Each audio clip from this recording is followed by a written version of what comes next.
भगवान का जो एक ही रूप है, समय समय पर आवश्यकता के अनुसार अलग अलग रूपों में भगवान पधारते हैं। कभी कभी निर्गुण निराकार सगुण साकार को लेकर के भक्तों में बड़ा झगड़ा प्रारंभ हो जाता है। कुछ लोग कहते हैं निर्गुण निराकार श्रेष्ठ है, कुछ लोग कहते हैं सगुण साकार ब्रह्म श्रेष्ठ है। तुलसीदास जी महाराज से पूछा गया, उन्होंने कहा अगुण ही सगुण ही नहीं कछु भेदा।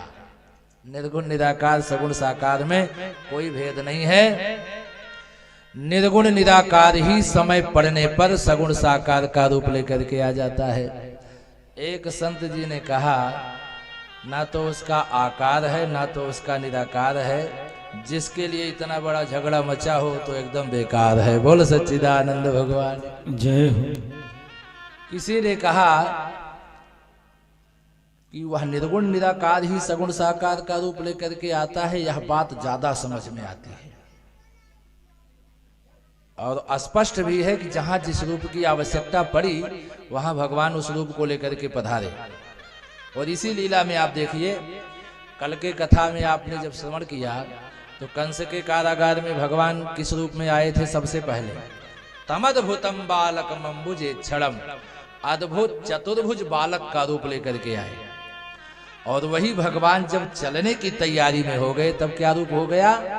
बभूवः प्राकृतः शिशुः, जैसे संसार के प्राकृतिक बच्चे होते हैं वह रूप ले लिया भगवान ने। व्यास जी वर्णन करते हैं कि वही शिशु के रूप में आए हुए चलने वाले भगवान कन्हैया जब नंद के आंगन में पहुंचे तो आनंद का रूप ले लिया। बोल सच्चिदानंद भगवान की जय। क्योंकि नंद के यहाँ न कोई भगवान आए हैं न कोई कृष्ण आए हैं, नंद के यहाँ तो साक्षात आनंद ही पधारे हैं। और नंद के यहाँ अगर कृष्ण आए होते, भगवान आए होते तो सब लोग भजन गाते ना कि नंद घर भगवान भयो जय कन्हैया लाल की, नंद घर कृष्ण भयो जय कन्हैया लाल की। सभी क्या गाते हैं? नंद घर आनंद भयो जय कन्हैया लाल की।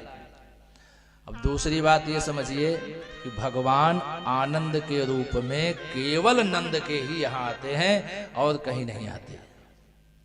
आनंद का रूप लेकर के भगवान केवल नंद के यहाँ आते हैं। अब आप कहोगे यह कैसे? अगर हम लोग सोचें कि भगवान हमारे यहाँ आनंद के रूप में पधारें तो क्या हमारे यहाँ नहीं आएंगे?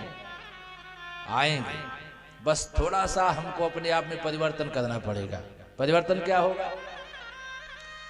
संतजन भाव देते हैं कि जिस दिन संसार के सारे पुरुष नंद बन जाएंगे और स्त्रियां यशोदा बन जाएंगी, उसी दिन भगवान आनंद के रूप में उनके यहाँ पधार जाएंगे।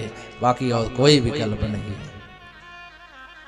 संसार के कुछ अच्छे लोग, विशिष्ट लोगों ने किसी महात्मा से पूछा कि महाराज हम भी नंद बनना चाहते हैं। माताएं कहती हैं कि हम भी यशोदा बनना चाहती हैं, अगर कोई उपाय हो तो बताओ महाराज। किसी ने तो कहा अगर कोई यूनिवर्सिटी, कोई स्कूल, कॉलेज नंद यशोदा की डिग्री प्रदान करता हो तो हम भी उसे लेकर के बन जाए। तो ध्यान से समझिएगा, कोई स्कूल, कॉलेज, कोई यूनिवर्सिटी, कोई पाठशाला नंद यशोदा की डिग्री नहीं देता।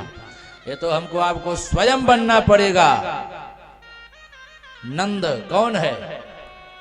सर्वान जनान मनांसि नंदयति आनंदयति यह सह नंदा, जो सबके मन को हमेशा आनंदित करता है वही नंद है।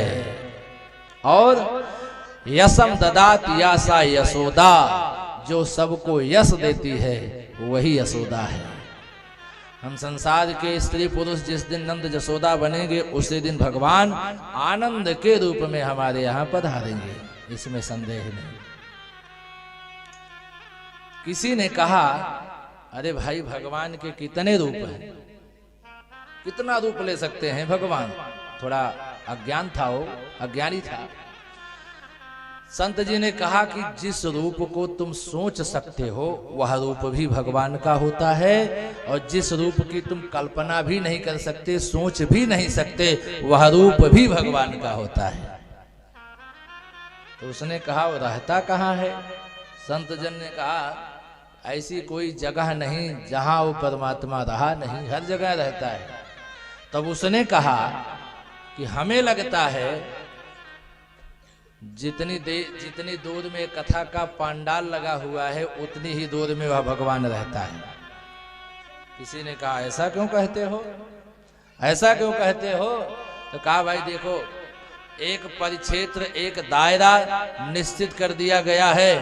बोल वृंदावन बिहारी लाल की जय। एक दायरा निश्चित हो गया है, इसलिए यह सिद्ध होता है